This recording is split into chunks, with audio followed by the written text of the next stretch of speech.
Assalamualaikum warahmatullahi wabarakatuh. Kami dari Universitas Nurul Jadid Python Probolinggo, Fakultas Sosial dan Humaniora, Prodi Ekonomi semester 4. Kami dari kelompok 7 dan video ini dibuat untuk menyelesaikan tugas mata kuliah Manajemen Operasional dengan dosen pengampu Bapak Fahrudin Effendi.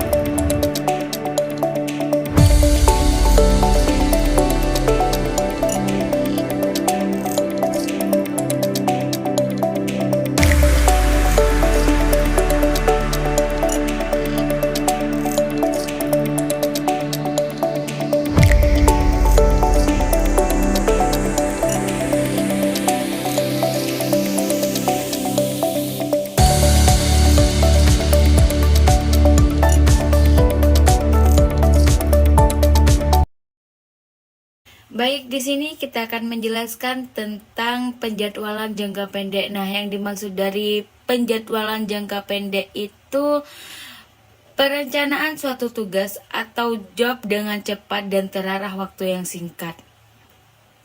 Pengurutan atau tahapan pengerjaan yang secara menyeluruh dalam suatu lintasan produksi dapat dikerjakan secara efektif dan efisien. Penjadwalan jangka pendek juga menurut Richard Muster merupakan tugas harian dan mengatur kegiatan dalam jangka waktu yang pendek dan juga seringkali dalam waktu periode mingguan atau bulanan. Contohnya itu seperti di UMKM. Nah, kayak seperti penjual tahu wali itu biasanya jam 10 malam itu baru habis total. Nah, kalau penjadwalan jangka pendek itu bisa jadi jam 4 sore atau jam 5 sore itu baru habis. Nah, itu yang dimaksud dari penjadwalan jangka pendek, habisnya itu lebih awal. Penjadwalan juga memiliki isu-isu penjadwalan. Nah, di sini isu-isu penjadwalan ada 3. Yang pertama, penjadwalan maju, yang kedua penjadwalan mundur, yang ketiga penjadwalan kriteria proses.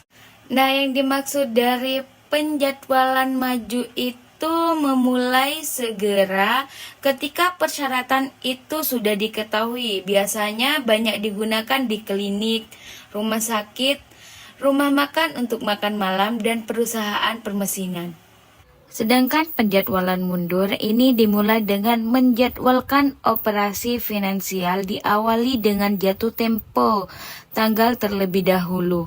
Dan penjadwalan kriteria proses, teknik suatu penjadwalan yang sesuai atau valid tergantung kepada sifat operasi. Lalu ada penentuan jadwal fasilitas pada proses yang difokuskan. Nah, jadwal fasilitas yang terfokus di dalam proses atau dikenal dengan fasilitas intermittence adalah sistem variasi volume dan rendah tinggi yang bisa ditemui atau dijumpai di organisasi jasa dan manufaktur. Sistem ini juga dikenal sebagai job shop atau proses intermittence.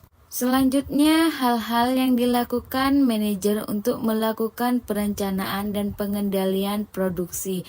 Nah, yang pertama, menjadwalkan pesanan yang datang tanpa melampau keterbatasan kapasitas pusat kerja masing-masing. Yang kedua, memberikan ketersediaan peralatan dan bahan sebelum mengeluarkan pesanan ke suatu departemen. Yang ketiga, menentukan batas waktu untuk setiap pekerja dan memeriksa kemajuan pekerjaan terhadap batas waktu dan waktu tunggu di pesanan. Dan yang keempat, memeriksa bahan setelah jadi selagi pekerjaan dilakukan. Dan yang terakhir, memberikan umpan balik pada aktivitas pabrik dan produksi. Dan penjadwalan juga memiliki 3 file. Yang pertama, file routing, yang kedua, file master induk pusat kerja, yang ketiga, file master barang. Nah, yang dimaksud dari file routing merupakan proses pemindahan atau pengarahan file dari satu lokasi ke dalam lokasi lain di suatu sistem komputer atau jaringan. Dan file ini dilakukan melalui berbagai mekanisme. Selanjutnya, file master induk pusat kerja. File ini mengacu kepada file yang berfungsi sebagai referensi utama yang akan digunakan di pusat perusahaan atau pusat kerja. File master induk pusat kerja ini berisi tentang informasi penting. Selanjutnya, file master barang. Nah, file master barang merupakan file yang berfungsi untuk sumber utama informasi tentang produk atau barang yang dimiliki perusahaan. File master barang ini berisi tentang detail lengkap mengenai setiap barang. Selanjutnya juga ada pembebanan pekerjaan. Nah, pengertian pembebanan pekerjaan atau loading adalah penugasan pekerjaan pada pusat kerja atau pusat pemrosesan. Pengujian pembebanan pekerjaan dibagi menjadi 3 bagian. Yang pertama ada pengendalian input-output. Yang kedua ada diagram Grants. Yang ketiga ada metode penugasan. Nah, pengertian pengendalian input-output itu adalah sebuah sistem yang menjadikan karyawan operasi dapat mengelola fasilitas aliran kerja dengan menelusuri pekerjaan yang ditambahkan pada sebuah pusat kerja dan pekerjaan yang telah diselesaikan. Selanjutnya ada diagram Grants, adalah diagram perencanaan yang digunakan untuk menjadwalkan sumber daya dan mengalokasikan waktu. Diagram ini memiliki keterbatasan utama, yakni tidak memperhitungkan variabilitas produksi, seperti gangguan mesin, kesalahan manusia, sehingga diagram harus diperbaharui secara berkala untuk memperhitungkan pekerjaan baru dan perkiraan waktu baru yang diperbaiki.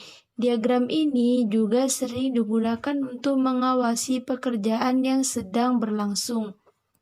Yang ketiga ada metode penugasan. Metode ini ialah sebuah model pemrograman linear khusus yang mencakup proses pelimpahan tugas atau pekerjaan pada sumber daya. Model ini bertujuan untuk meminimalkan biaya total atau waktu yang diperlukan untuk melaksanakan tugas yang ada. Contoh penugasan pada mesin, kontrak pemberian penawaran, dan karyawan pada proyek dan pemasaran. Penjadwalan jangka pendek di perusahaan. Penjadwalan jangka pendek ini memainkan peranan penting dalam membantu mengelola kegiatan operasional. Berikut ini pentingnya penjadwalan jangka pendek bagi perusahaan. Ada 3. Yang pertama, mengurangi alokasi tenaga operator. Yang dimaksud dengan mengurangi alokasi tenaga operator, dengan penjadwalan jangka pendek yang baik, maka perusahaan bisa mengatur jadwal kerja operator bekerja saat yang paling diperlukan. Jadi, alokasi tenaga kerja dapat mengoptimalkan kemungkinan terjadinya penumpukan pekerjaan. Yang kedua ada mengoptimalkan penggunaan peralatan. Dengan penjadwalan jangka pendek yang baik, maka perusahaan bisa atau dapat mengatur jadwal penggunaan peralatan secara efektif dan efisien. Berarti, peralatan hanya akan digunakan pada waktu yang diperlukan saja dan tidak terjadi pengangguran peralatan secara tidak efektif. Yang ketiga ada mengurangi penggunaan mesin produksi. Yang dimaksud dengan mengurangi penggunaan mesin produksi, dengan penjadwalan jangka pendek yang baik dan efisien, maka perusahaan bisa atau dapat mengatur penjadwalan penggunaan mesin produksi dengan optimal. Ini memungkinkan penggunaan mesin hanya dilakukan pada saat diperlukan saja dan menghindari penggunaan yang berlebihan.